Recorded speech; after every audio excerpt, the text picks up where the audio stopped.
Hello and welcome to the Mental Health Hotline. If you are obsessive-compulsive, press 1 repeatedly. If you are codependent, ask someone to press 2 for you. If you have multiple personalities, press 3, 4, 5, and 6. If you are paranoid, we know what you are and what you want. Stay on the line and we'll trace your call. If you're delusional, press 7 and your call will be transferred to the mothership. If you are schizophrenic, listen carefully and a small voice will tell you which number to press. If you are depressive, it doesn't matter which number you press, no one will answer you. If you are dyslexic, press 69696969. If you have a nervous disorder, please fidget with the hash key until the beep. After the beep, please wait for the beep. If you have a short-term memory loss, please try your call again later. And if you have low self-esteem, hang up. All our operators are too busy to talk to you. All Hit Radio.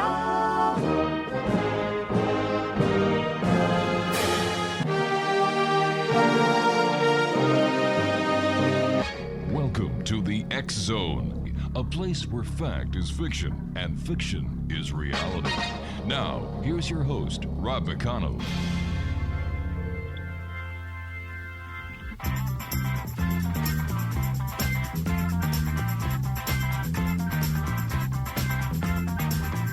After midnight, we're gonna let it all hang down. After midnight, we're gonna chug a lug and shout.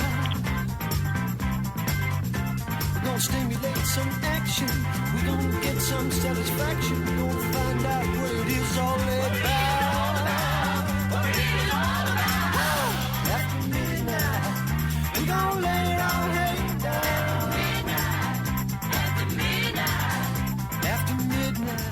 And welcome back, everyone. This is the X Zone. I'm Rob McConnell, coming to you from our broadcast center and studios in Crystal Beach, Ontario, Canada.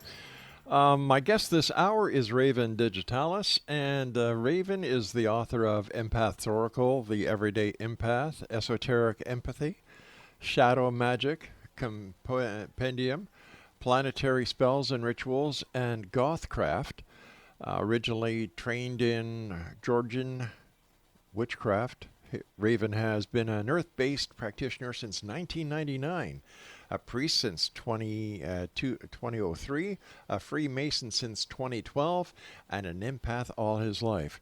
He holds a degree in cultural anthropology from the University of Montana, cooperated in a non-profit pagan temple for 16 years, and is also a professional tarot reader, DJ, card-carrying magician, and animal rights advocate. His website is www.ravendigitalis.com. And Raven, great talking to you again. Hello, thanks for having me back. It's nice to hear your voice again. It's nice talking to you too, and you're in the beautiful state of Hawaii. Oh, yeah. Yeah. Well, it's more like a country, but officially on paper it's a state. Yeah. In reality, it's its own country. Tell us... and many locals agree. Yes, true. For the many listeners who have joined the Exo Nation since you were last with us, tell us more about yourself and what brought you into the work that you do. Being a priest since 2003, Freemason. You've done so much. How did it all get started, Raven? Yeah, I appreciate it.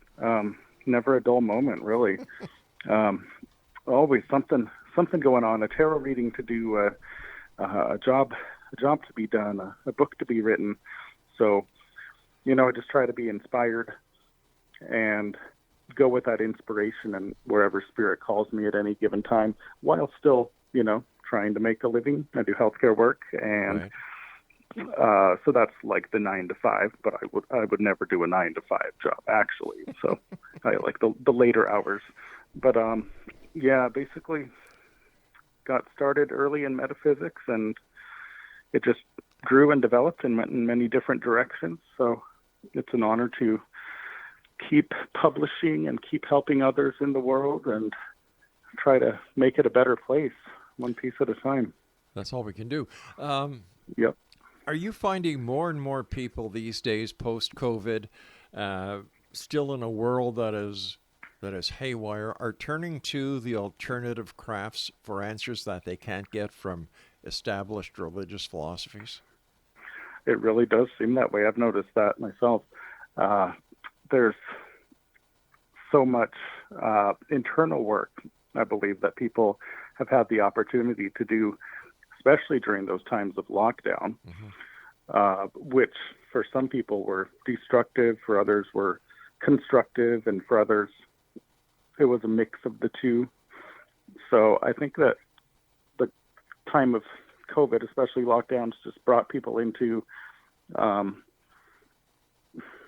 this new perspective. Like, the world will never be the same after COVID, and who knows when after COVID will be. But that's right. Yeah. I think it's opened new doors and shifts in consciousness globally. So I think the mundane just is not as appealing to many people. And also there's this global happening where everybody gets faced with their own mortality. So, oh boy, we better research the big picture while we're here. It certainly seems that way. As someone who's in tune with Mother Nature and you're an empath, did you have any idea that COVID was going to play the nasty role that it did? Well, funniest thing happened when I received the message to move to Hawaii from Montana. I arrived here a week and a half before lockdown. I had this sense that COVID was going to spread and be a problem, but not to this degree. With all the anti-vaxxers and anti-maskers out there and anti-scientific folks, it's really extended COVID's existence, unfortunately. And it wouldn't have to be this bad, especially in America, if people would pay attention to the science. But at the time coming here, I was very focused on my own personal healing and didn't really put my feelers out too much globally. But there was still this impending sense of change, of big change. So it was very interesting to be here in Hawaii when there were no tourists. Just got here and nope, no more tourists. And so I've certainly gotten the local experience. All right. The last time you were on the show, I believe, is going back to 2008. And it was after the release of your book, Gothcraft, The Magical Side of Dark Culture. So how have you been, and how have your books developed since then?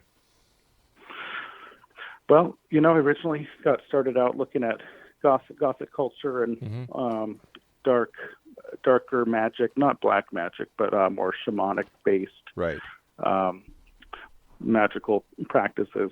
And from there, I figured that it felt like I offered all that I had to give in that field. And suddenly, all of this information about empathy started to come to me, and I realized that was going to be the new focus. So starting 8 or 9 years ago, my empathy work started to spill out. So my first book, Esoteric Empathy, my first empathic book, Esoteric Empathy, which is the one that I consider my number one, my heart baby.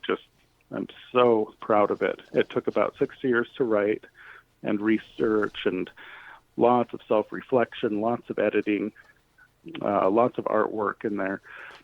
So after that came out, I had a psychic tell me, who exchanged a reading with me, that it would actually be a trilogy of empathy books. And I said, what are you talking about? No way. And what do you know? Publisher wanted me to write a smaller book on empathy.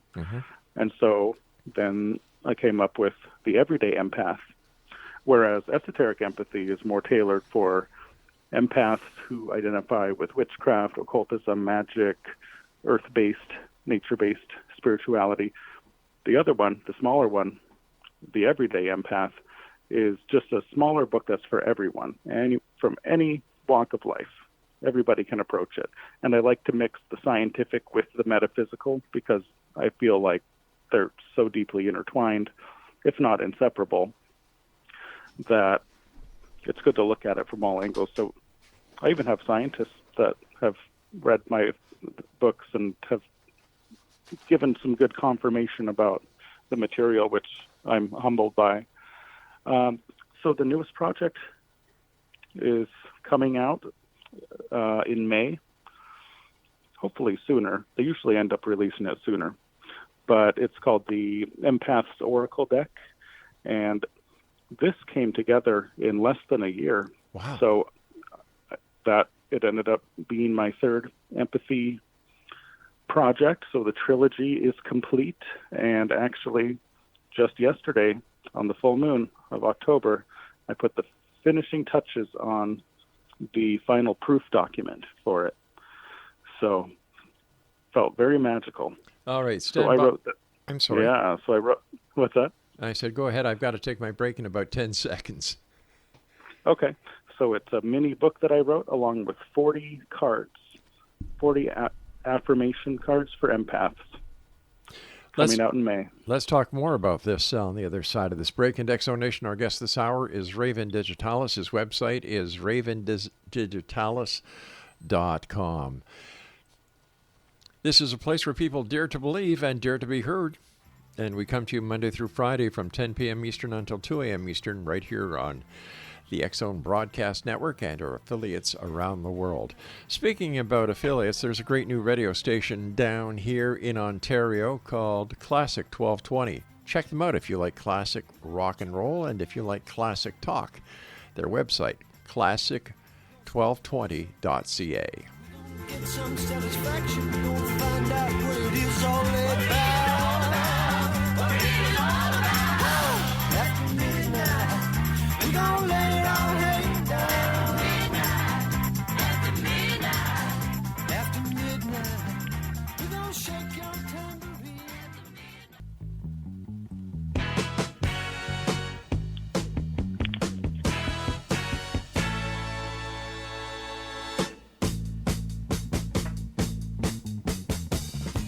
The sound of your footsteps telling me that you're near. Your soft, gentle motion, babe, brings out a need in me that no one can hear except in my midnight confession. When I tell all the world that I love you, in my midnight confession. When I say all the things that I want to, I love you. What a little gold ring you wear on your hand. Raven Digitalis is my special guest this hour. His website is ravendigitalis.com. Tell me about empathy and what it means to be an empath. I love how much the term empathy and empath have gained speed over the last even 30 years. Yeah.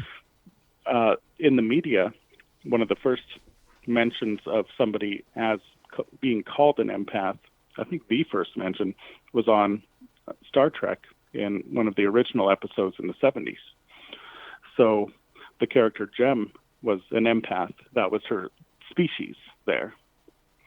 Oh, and speaking of species, here's a little lizard right next to me saying hello. Hi, guy. They look quite alien. But anyway, after that, the word empath as a self-defining term started to gain speed in scientific fields and in metaphysical fields.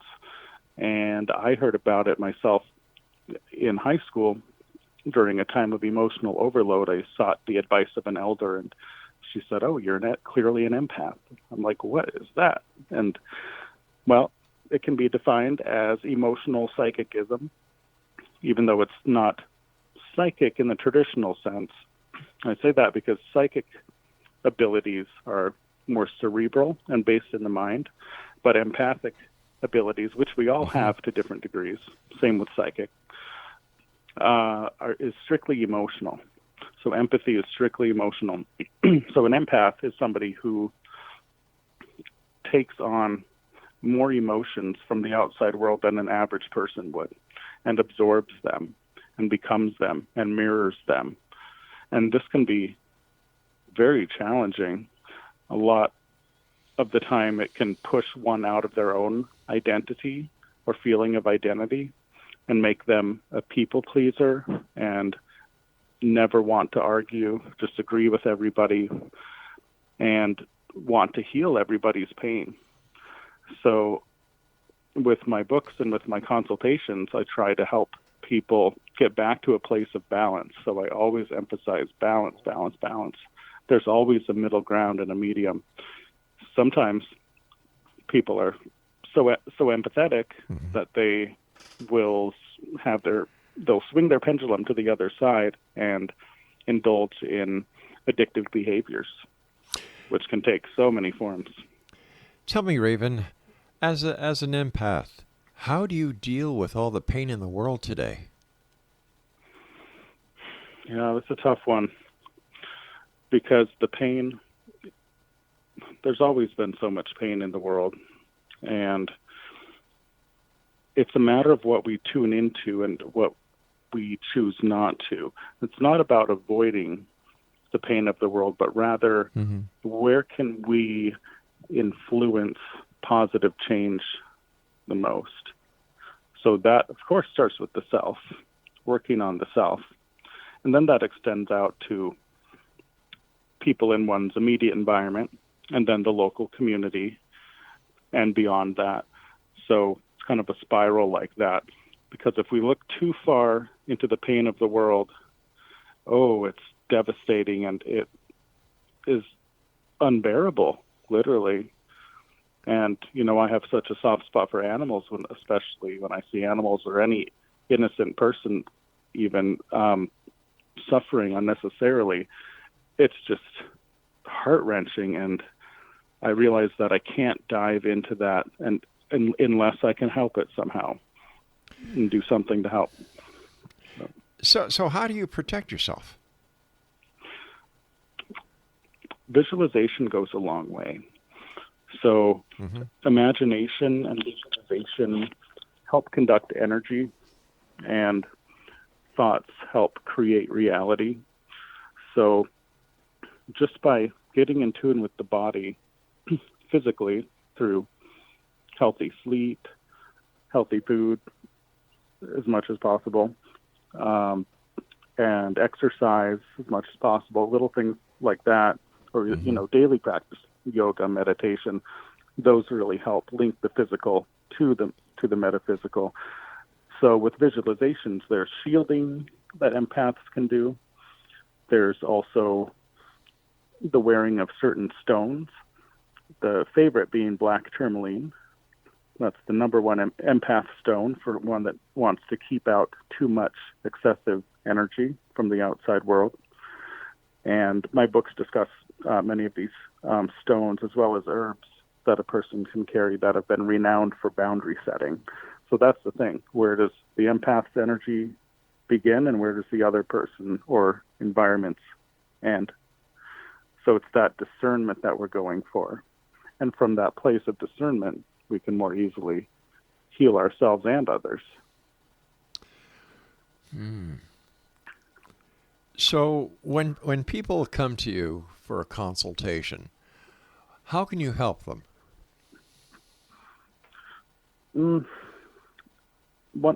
I've loved reading in my research that in fields of therapy and counseling, empathy is highly emphasized as a number one technique, where the counselor or therapist will step into the shoes and the perspective of the other person to understand them better, and then step back into their own perspective. And that takes a lot of practice, especially the stepping back into one's own and redefining that boundary.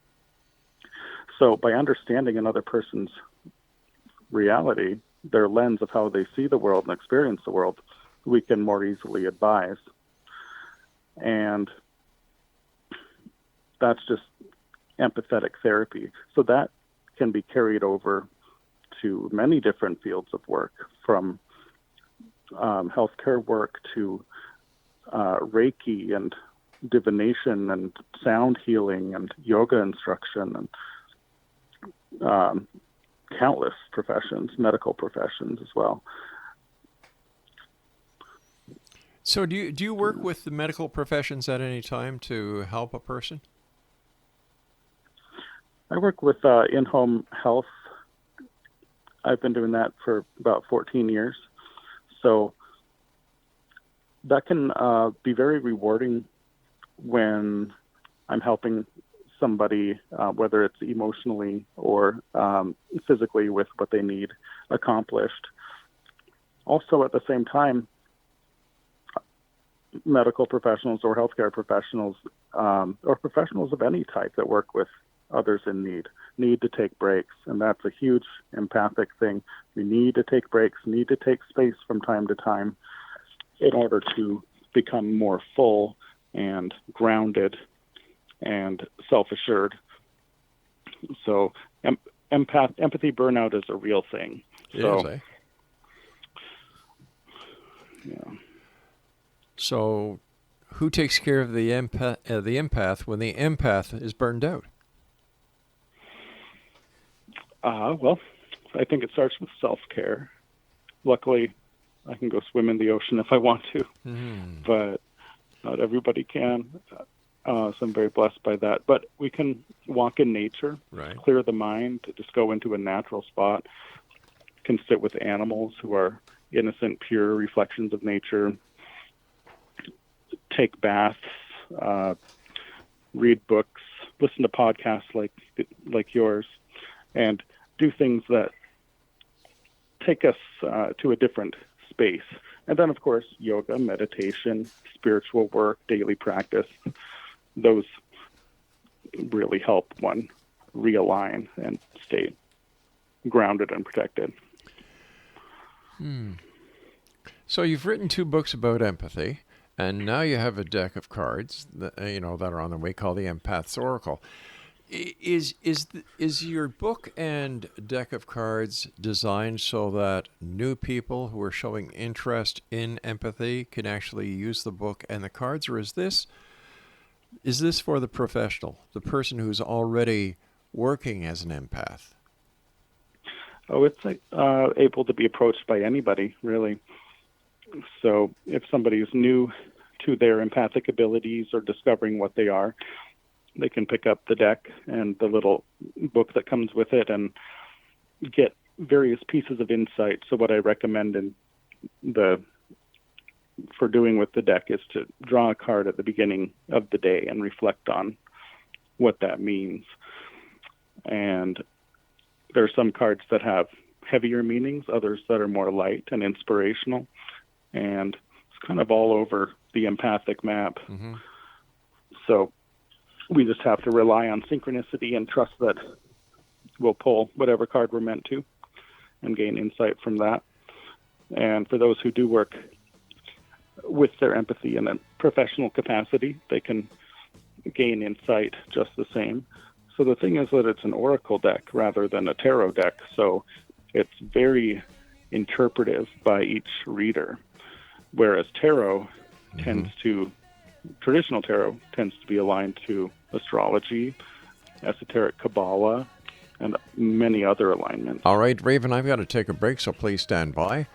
Exonation, our guest this hour is Raven Digitalis. His website is ravendigitalis.com, and we'll both be back on the other side of this break. Don't go away.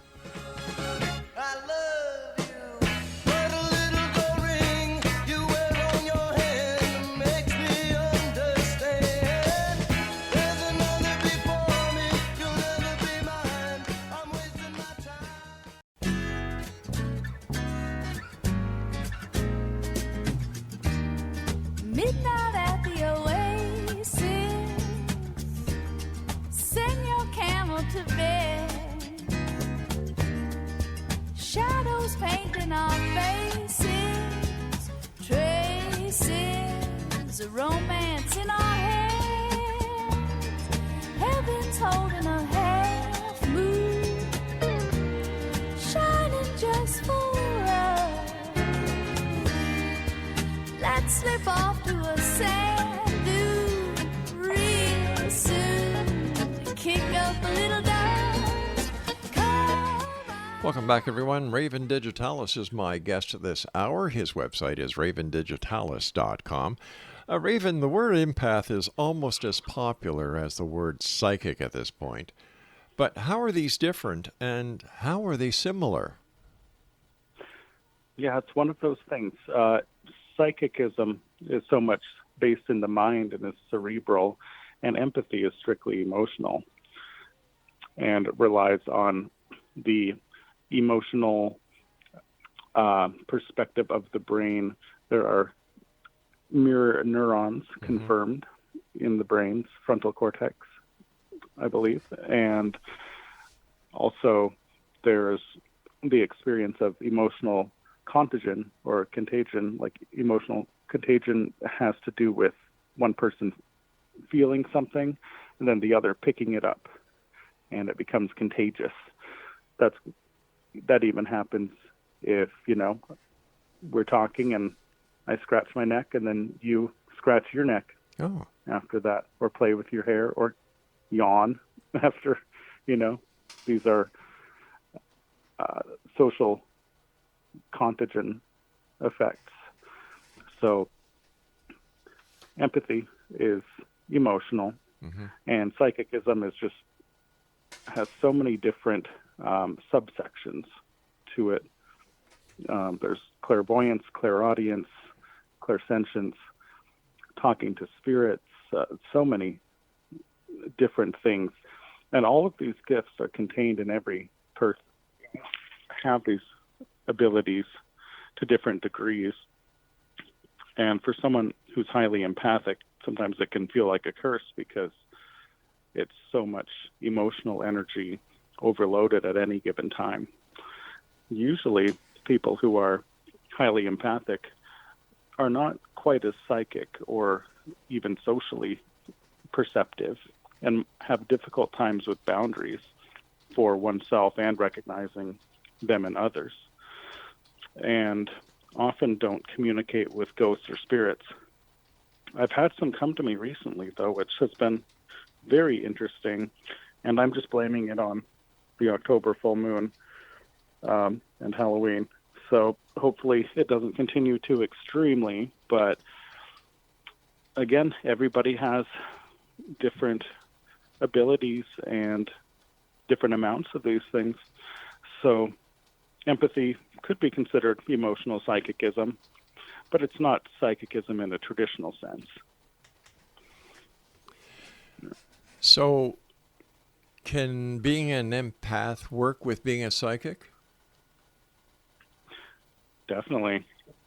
I think the two are complementary, and a person just needs to work with what they have. And one thing that I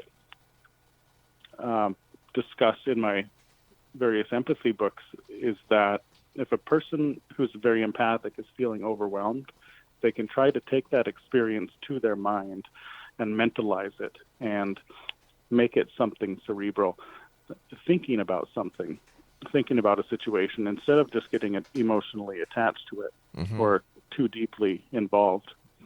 And this connects a lot to the Buddhist practice of mindfulness, taking a step back, becoming more objective, watching our emotions and watching our thoughts. For empaths, we can just get caught up in this whirlwind of emotion and not know what's going on or the origin of different feelings, whether they're our own or somebody else's or a combination of these things. So by taking a step back regularly, we can start to gain that perspective and become more balanced empathetically. Raven, last time I talked to you, I believe you were in Montana. You're in Hawaii now. What brought the change about? Well, I was co-operating a nonprofit pagan Hindu and multicultural temple in Montana with my priestess for 16 years, and it's still operating. She's still working on that and has students and a coven there. I just reached this point of burnout with it and had some stressful personal things going on where Spirit told me to take space. And so I just listened to that message. It was delivered loud and clear, and it's my first time moving away from Missoula, and I was directed right specifically to Kauai, and everything just lined right up, from selling my car to acquiring a new one here at the same price, to affordable housing, to getting hired with 2 jobs, to meeting some friends, just all virtually all online. And so when things line up like that, I say pay attention. So I did, and just made the leap. And I'll be visiting back finally to Missoula next month for Thanksgiving. Isn't that wonderful? Good for you. Good for you. Thanks. I think a lot of people get the inner messages, but they don't act on them. And I think that by not acting on the inner messages, you're missing opportunity after opportunity after opportunity. Right. That's why I'm a fan of writing things down, especially after sleep, dream journals, and also just intuitive things. I've got an app on my phone called Captio, Captio, that I use every day. If I don't write something down, I'll forget it. I'm just that kind of person. So if I get an intuitive message or just need to write a reminder to myself about something, I'll just type it in there, and it goes right to my Gmail. And that's been very helpful, because I can go back and be like, oh, yeah, I received that message. I should do that, reach out to this person or whatnot. So just by listening to that intuition, getting it down on paper or whatnot, goes a long way. Everybody knows about tarot cards. You know, we see them on TV. They're available in bookstores. They're available in card stores. But there are so many different decks. How does one choose one deck or over the other? And what do the cards mean? Right. So when it comes to tarot, there's so many decks, and there are only a handful of them that are really authentically true to the original spirit of the tarot, which is, like I mentioned, aligned to Western astrology and to esoteric Kabbalah and alchemy and many other schools of thought, ancient Egyptian, things like that. There are just so many decks. Many are honestly ridiculous and embarrassing, but then others are more true, and you know that the person put in a lot of time and work. So it just depends on the person. Like for me, I got started reading with the Shapeshifter deck just because I loved the imagery, and the imagery spoke to me. So for me anyway, that's where I started. It wasn't a traditional tarot by any means. It had none of the traditional alignments. It just had the traditional words and names for the cards. But I was able to use it, actually, now that I look back on it, more like an oracle, because I was kind of scrying in the cards and getting messages from there, and vaguely going by the actual titles of each card when I would read for people. And this was when I was reading for free. I wasn't taking any kind of money or exchange at that time. Just learning.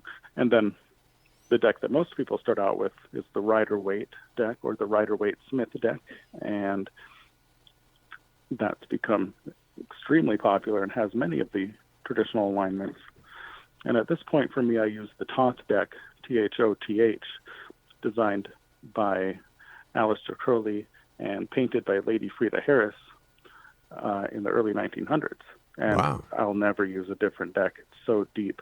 But it really just depends on each person. There's nothing wrong with reading from a more simple deck if the readings are accurate. And everyone just has a different constitution to read with different cards. So it's worth experimenting. And again, I think if the art calls to a person, that's a really good sign. You and I have to take our final break for this hour, my friend. First of all, thanks very much for taking time out of your busy day and that beautiful state that you're in to join us tonight. Yeah. My pleasure. It's really fascinating to try to understand how you as a reader can look at a card, get a basic idea, and then I believe you use your psychic abilities to add on to that card to make it the reading personalized for the person that is getting the reading. You and I have to take our final break, so please stand by. And Exo Nation, if you'd like to find out more information about our guest this hour, Raven Digitalis, visit his website, ravendigitalis.com. This is the X Zone. I am Rob McConnell. Don't go away.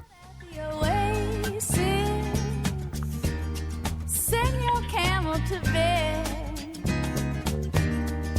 Shadows painting our faces, traces of romance in our hands.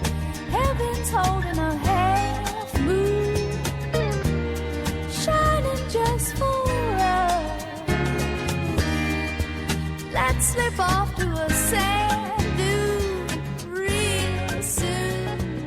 Kick up a little dust. Come on.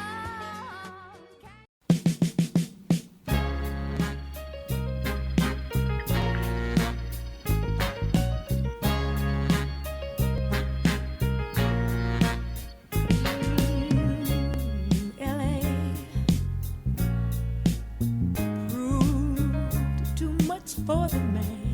Too much for the man, he couldn't make it. So he's leaving the life he's come to know. Ooh. He said he's going Back to find. Ooh, what's left of his world. The world he left behind not so long ago. He's leaving on that midnight train to Georgia. leaving on the midnight train. Yeah. Said he's going back To find to a simpler place and time. Welcome back, everyone. Raven Digitalis is our guest. ravendigitalis.com is his website. On Facebook, facebook.com/Raven Digitalis. And on Instagram, instagram.com/Raven Digitalis. First of all, Raven, thanks so much for joining us tonight. It's always a pleasure talking to you. Where do you see Raven Digitalis going with all his expertise and his empathic values that so few people have? I don't know about that. Well, I guess the next step is going to be teaching some classes. So I've struggled a long time with social anxiety, as most empaths have. For me, especially in the form of public speaking.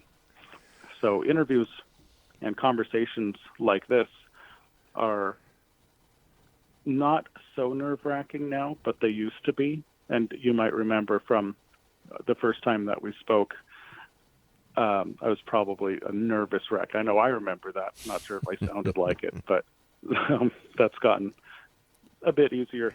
But I've been invited to teach a class at the Dark Goddess Convention in Denver. This will be over Zoom, and members can sign up. I believe it's free. So that will be happening soon. I'll be pre-recording the class for that. Right. So people can look up the Dark Goddess Convention online. And then in February, for my friend Kristen Day in Salem, Massachusetts, I'll be doing a Zoom class for WitchCon 2022. So that'll be the big one. So it's kind of like the universe is giving these little stepping stones, where I've been giving more workshops at my book tour events, small workshops, and then more podcasts, and then it's turning into classes where there aren't a bunch of people around me. So that's where things are going at the moment. Why do you think witchcraft has such a negative connotation with most people? Like, I'll tell you something. To me, Wiccans and witches, they are the nicest people in the world. Mm-hmm. They do no harm. they're a Mother Earth-based philosophy. So why the negative connotations when it comes to witches and Wiccans and warlocks and covens? I don't understand it. Help me. Well, Hollywood doesn't help. I suppose it kind of is helping a little bit more, actually. As time goes by, there's more occult awareness. Charmed, for example. Who doesn't love Charmed? Practical Magic, The Craft. These are things that show witchcraft in a more positive light, or a little bit more realistic light, blended with fantasy. I love the new Sabrina series, but I won't talk about their inclusion of Satan in that. But it's brilliant. But really, what it comes down to, it's culturally ingrained. Just the term witch is just culturally ingrained, and because puritanical Christianity was so prevalent when colonization happened in the Americas, that term is kind of stuck. But that term was reclaimed, and so it takes a good long while for a term to switch around and for people to gain awareness instead of fear about these things. And because so many religions are fear-based, people don't want to learn a lot of the time, or don't care to learn. But that's changing. It feels like it's changing.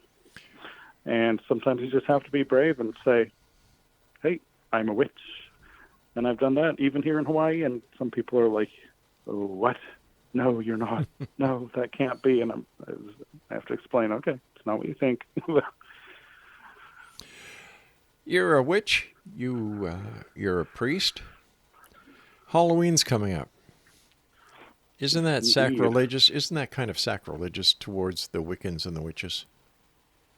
Not at all. No? I think it's the most, well, it is the most pagan, overtly pagan holiday that we see Samhain. in this culture. Yeah, Samhain. Yeah. And so we see pagan displays everywhere, from trick-or-treating, jack-o'-lanterns, apple bobbing, decorating with spooky things. So there are all these traditions that are carrying over that are overtly pagan and witchy. Yeah. Of course, it's the season of the witch. It is, but, the witches are always depicted as ugly old hags, flying on a broom. There's a kettle boiling. I think that they should modernize the witches for the holiday, and also put a lot more men in it instead of just all these female witches. Totally agreed. Yeah. I personally think that Halloween is sponsored in full by the American and Canadian dental associations, but that's just how I think. Understandable. Yeah. I've got my Maltesers right here as we speak. Oh, I love them. That's my favorite. That is my favorite of all times. My mom sent them to me because you can't get them in, America, USA as far as I know. Well, you can, but it's kind of rare to find. But you can't get them here. Really? To me. Yum. Even at Costco? No. Wow. Well, I guess they did at one point. Yeah. But yeah, they're pretty rare here. When I went to Canada, I remember my dear cousins lived there. I went to the dollar store and had all this giant bag of Canadian candy. This huge bag. And I have this line behind me. Yeah. And I'm like, sorry, I'm from USA, and we don't have these candies here, and I have so many requests for all these things. It was pretty fun. And they're like, oh, that makes sense. Okay. Oh, for goodness sake. Oh, Lord. But is Wicca and witchcraft as prevalent in Hawaii as it is on the continental U.S.? Not at all. I'm actually part of the Hawaii Witches group on Facebook, and there's not very many, but it's nice to have these connections. Most come from the mainland. There are some locals, though, who are into Western witchcraft, which is mostly based in Celtic traditions. I also practice Hinduism, so that's more of my focus these days, honestly, is working with Shaivate and Shakta Hinduism. So Lord Ganesha, Lord Shiva, Lady Durga, that's my main thing now, but I'm still a pagan witch, of course. But the interesting thing about moving to Hawaii is that I understand now why Asian cultures work on a lunar calendar, because the seasonal shifts are not very noticeable here. That makes sense. Very similar at all times, at least, from a mainlander's point of view. So I've been paying a lot of attention to the lunar cycles, and that seems to be where it's at. We've got 1 minute left before we have to say so long. What are your final thoughts about empathy and being an empath to the X-Zone Nation listening tonight? I just wish for everybody to do your best and be honest with yourself and be honest with other people. Try to share love and kindness and generosity, even if there's nothing in return that you see getting from it.